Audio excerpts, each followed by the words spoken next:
Karibu ndugu msikilizaji na mtazamaji wa Pwani News Africa, kituo nambari 1 kinachokufahamisha yote yanojiri katika safu tofauti ikiwemo katika safu ya burudani, siasa, michezoni na habari nyingi zaidi. Siku ya leo ningependa tuweze kuzungumzia kuhusiana na hapa Afrika, ambapo tutakuwa tunaangalia hali ya uongozi na siasa ya hapa barani Afrika. Na kwa kweli ni kwamba wakati wote kiongozi hupata wanaomuunga mkono na wanaompinga na kuchukia uongozi wake, hasa wakati huu ambapo kila nchi hasa hapa barani Afrika inakumbwa na misukosuko ya kisiasa. Kunao viongozi ambao wameweza kushuhudia mapinduzi serikalini na kupelekea hali ya usalama kukosekana. Kwa sasa hii inadhihirika nchini Burkina Faso, ambapo Captain Ibrahim Traore aliyeingia madarakani kwa njia ya mapinduzi mnamo mwezi wa 9 mwaka 2022 anakumbana na mapinduzi makali kutoka kwa viongozi tofauti nchini humo na nje ya Afrika na dunia nzima. Ni kwamba serikali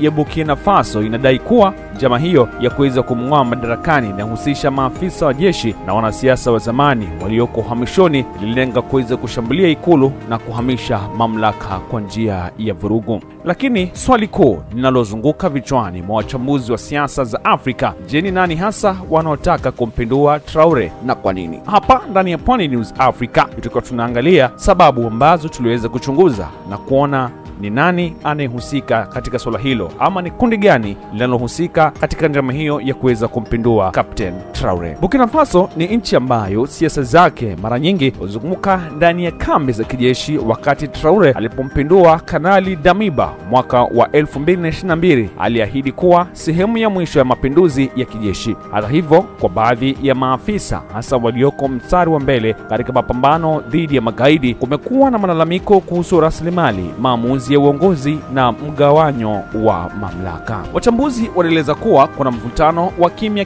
kati ya vikundi ndani ya jeshi. Kuna wale wanaotaka kubaki na ushawishi wa kisiasa na wale wanaotaka mabadiliko ya kweli kwa njia ya kiraia. Njama ya kutaka kumpindua hivi karibuni inaweza kuwa ni matokeo ya mvuto uliofikia kilele. Waziri wa usalama Mahamadou Sana alisema kuwa jaribio hilo la mapinduzi lililoongozwa na wanajeshi wa sasa na wa zamani waliokuwa wakishirikiana na viongozi wa makundi ya kigaidi. Alisema kuwa mpango wao ulikuwa kushambulia ikulu ya rais wiki iliyopita. Lengo kuu, alisema, lilikuwa kusababisha vurugu kubwa na kuiweka nchi hiyo chini ya usimamizi wa shirika la kimataifa. Na serikali ya Traore imekuwa ikiwashtumu mara kwa mara wanasiasa waliokuwa madarakani kabla ya mapinduzi kwa kushirikiana na majeshi ya nje na makundi ya kigaidi. Wengi wa viongozi hao wamekimbilia nchini jirani kama Ivory Coast, ambako sasa wanatajwa kuwa vinara wa mipango ya kuleta hali ya sintofahamu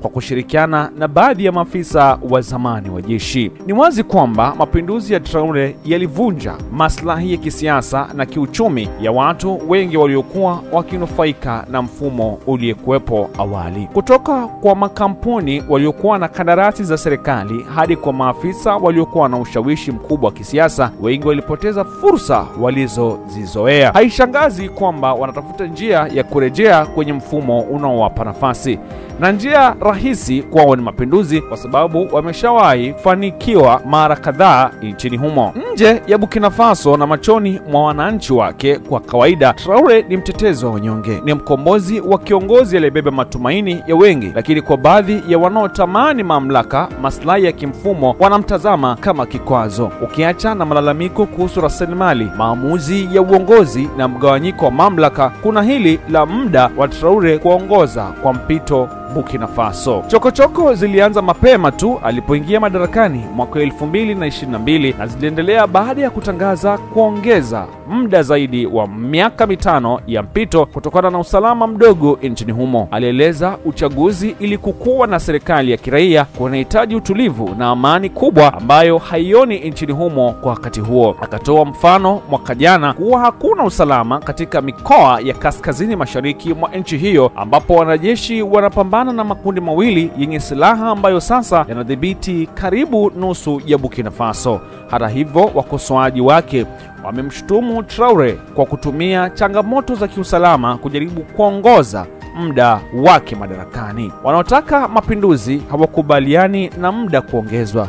ukiacha maslahi mengine yasiyo wazi. Lakini matukio ya hivi majuzi yamezua maswali kuhusu udhibiti wake na ni serikali ya Burkina Faso inaweza kufanya ili kuzuia vitisho vyovyote vya ndani, wanasema wachambuzi. Je, kwa nini kuna hofu ya usalama chini ya Traore? Tangu alipopatua mamlaka katika mapinduzi ya kijeshi, Traore ametangaza Burkina Faso na Ufaransa tawala wake wa kikoloni ambao kwa muda mrefu amekuwa mshirika mkuu wa misaada na mshirika wa kijeshi. Mwaka jana takriban operesheni 400 maalum za wanajeshi wa Ufaransa waliondoka nchini humo, huku uhusiano kati ya nchi hizo mbili ukizidi kuzorota. Ufaransa ilikuwa ina jukumu kubwa zaidi la kulinda usalama wa taifa hilo kwa miongo mingi. Kuondoka kwa vikosi vyake kumeongeza uhuru kwa makundi mengine ya kijeshi nchini humo yanayotajwa kama ya kigaidi kuendesha kutishia usalama na mengine kutumika kwa njama za mapinduzi. Makumi ya watu wanaotuhumiwa kupanga njama za mapinduzi wamekamatwa,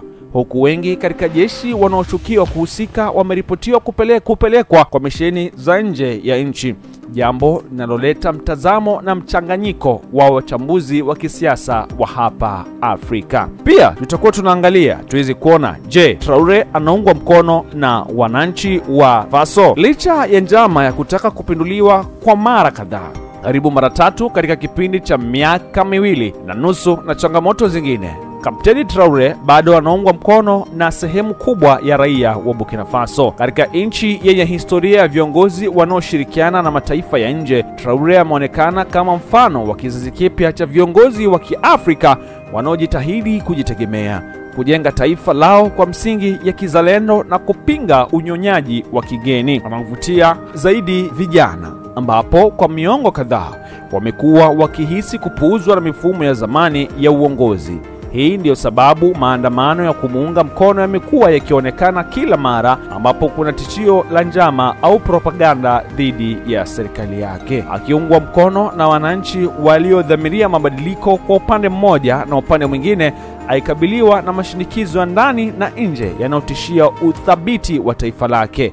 Je, utaweza kudhibiti vishindo hivi vyote ikiwemo mapinduzi na kuliongoza taifa kuelekea usalama na uhuru wa kweli? Muda pekee ndio utakaojibu. Hapa ndani ya Pwani News na Coast Digital Media tutakuwa tunakujuza hali itakavyokuwa inaenda kule nchini Burkina Faso. Hayo ndiyo makala ambayo tumeweza kuandalia ndani ya wiki hii. Cha msingi tu, kama ndo mara yako ya kwanza, hakikisha kwamba una subscribe ili kwamba utakapokuwa na makala mengine utakuwa mtu wa kwanza kuweza kuyapakua.